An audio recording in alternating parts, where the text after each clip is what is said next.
Math solutions for everyone. Good morning.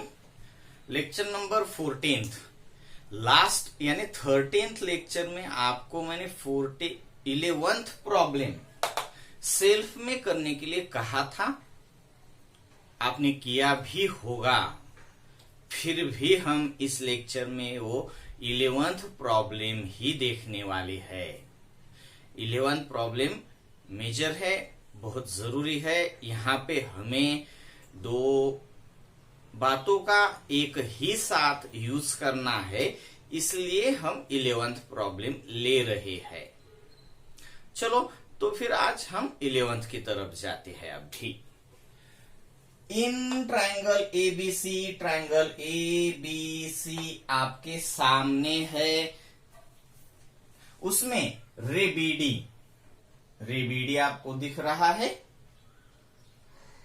Bisects angle ABC, angle ABC को रेबीडी bisect कर रहा है। अब आपको यहां पे एंगल बाइसेक्टर थ्योरम का यूज करना पड़ेगा। मालूम है ना आपको एंगल बाइसेक्टर थ्योरम क्या होता है?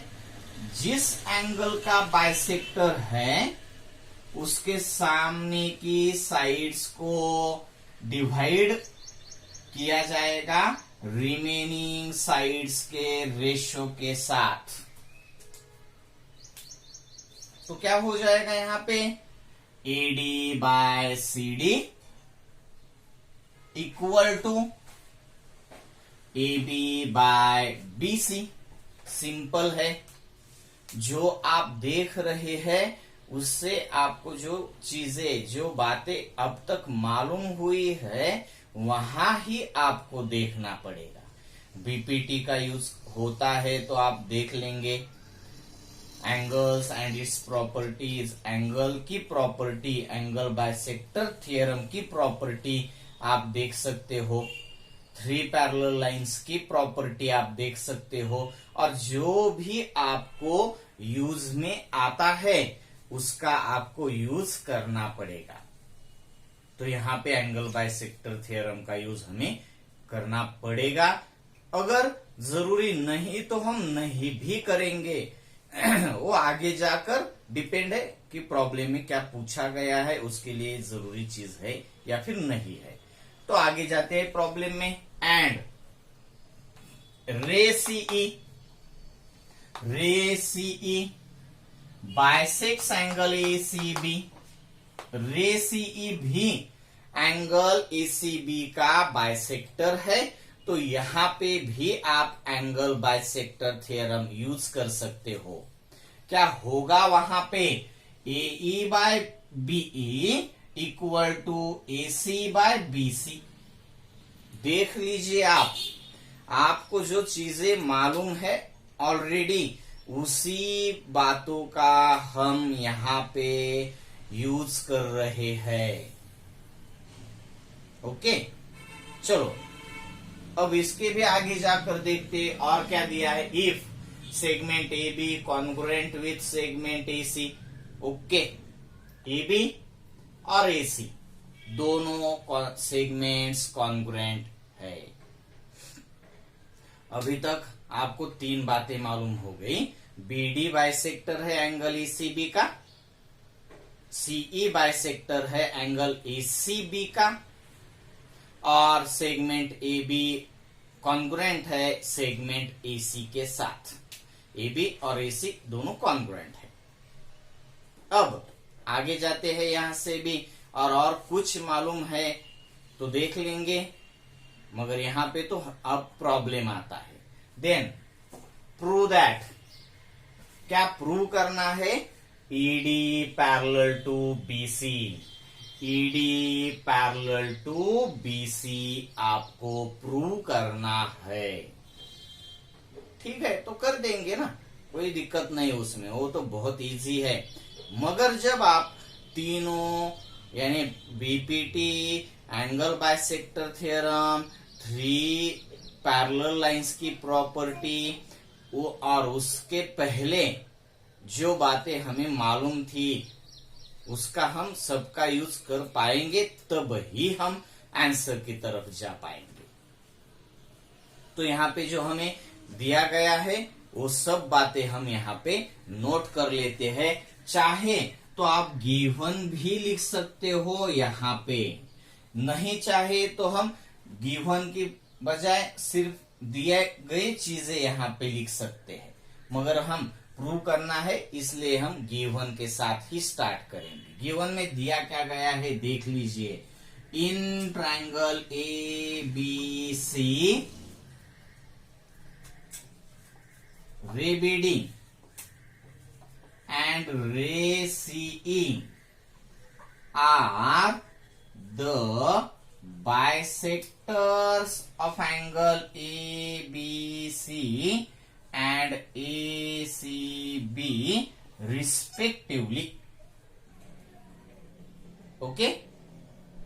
And और आपको एक बात मालूम है, segment AB is congruent with segment AC। जो भी बातें मालूम है वो तो आपको प्रॉब्लम में भी बताई गए, इंफॉर्मेशन सेक्शन में, फिगर में भी हमने वही किया है और वही हमने वर्डिंग में गिवन में लिख दिया है। अब आपको आपकी बारी आती है number 1 figure, number 2 given, number 3 में जाकर हम देखेंगे टू प्रूव।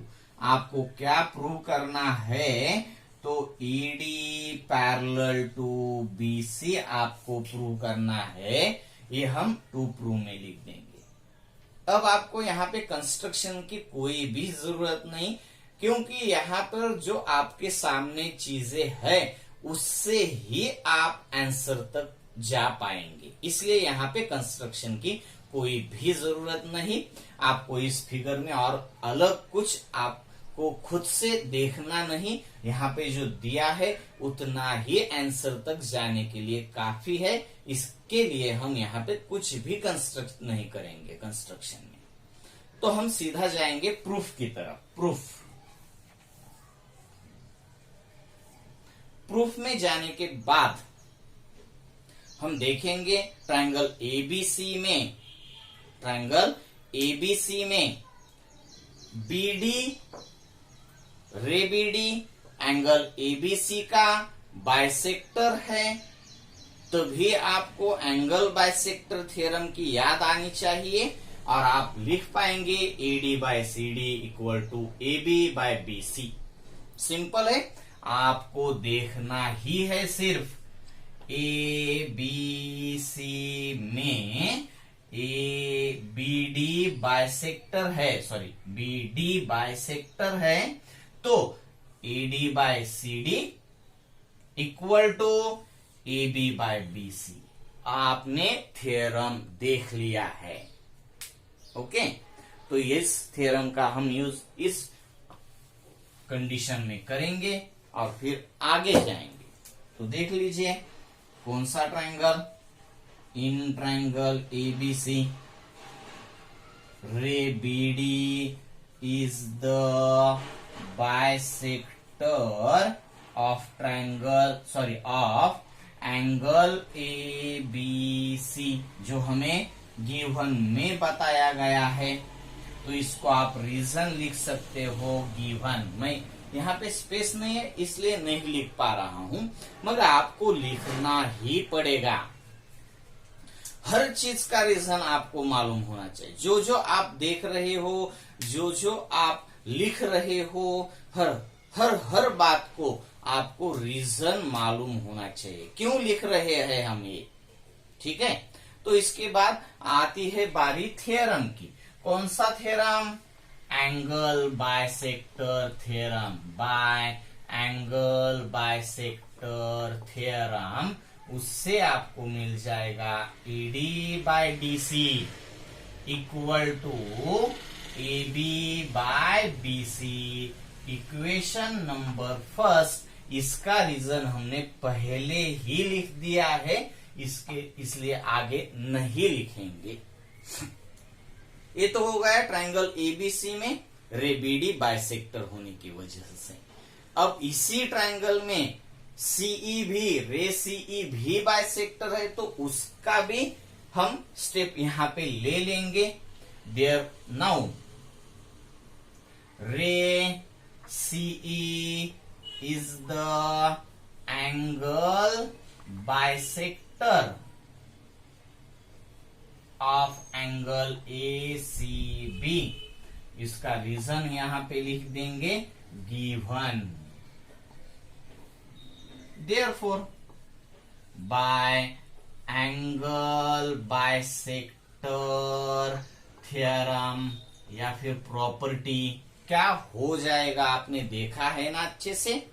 अगर सीई रे बाइसेक्टर, रे सीई अगर बाइसेक्टर है तो AE by BE equal to AC by BC, मालूम है ना। Therefore, AE by BE equal to AC by BC, equation number second. पहला बाइसेक्टर का यूज कर लिया हमने, दूसरे बाइसेक्टर का भी हमने यूज कर लिया। अब आगे जाकर segment AB congruent to segment AC का भी हम यूज करेंगे। ऑल्सो, या फिर आप लिख दीजिए वी नो, हमें मालूम है segment AB is congruent with segment AC, equation number third, reason given. अब आपको देखना पड़ेगा AB और AC अगर कॉन्ग्रुएंट है तो AB और AC अगर कॉन्ग्रुएंट है तो AB बाय BC और AB बाय BC, AB ही है ना ये, AB congruent with AC, AB congruent with AC, यानी AAC यानी AB ही है। तो AB बाय BC और AB बाय BC ये दोनों राइट साइड इक्वल हो जाएंगे, और अगर ये दोनों राइट साइड इक्वल है तो ये दोनों लेफ्ट साइड्स भी इक्वल हो जाएगी। अगर इसकी और इसकी वैल्यू इक्वल है तो इसकी और इसकी वैल्यू तो इक्वल ही होनी चाहिए। तो हम किस इक्वेशन का यूज कर रहे हैं, फर्स्ट, सेकंड और थर्ड। क्या आपको अगर इसमें दिक्कत है तो इसका जो हमने अभी डिस्कशन किया वो आप रिवाइज करके देख लीजिए और फिर आगे जाइए। हम लिखेंगे from first, second and third, AB congruent with AC है, इसलिए AB by BC equal to होगा AC बाय BC। तो AD बाय CD और AE बाय BE भी इक्वल ही होने चाहिए। तो from first, second and third, AD by DC equal to AE by BE। Okay, AD by DC equal to AE by BE। अब आपको यहां पे आकर क्या याद आता है? यस, क्या याद आता है? Right, BPT। BPT में ही है, मगर ये BPT का कॉन्वर्स हो जाएगा। अगर ED पैरेलल होती BC को तो क्या होता? AE by BE equal to AD by DC। मगर यहां पे AD by DC equal to AE by BE है, तो ED BC को पैरेलल होना ही चाहिए बाय कॉन्वर्स ऑफ BPT। आप कह सकते हो ED पैरेलल है BC को, ED पैरेलल टू BC, ये आपने प्रूव कर दिया, हेंस प्रूव। ये आपने प्रूव कर दिया। तो आपका ये इस प्रॉब्लम सेट 1.2 में लास्ट प्रॉब्लम था।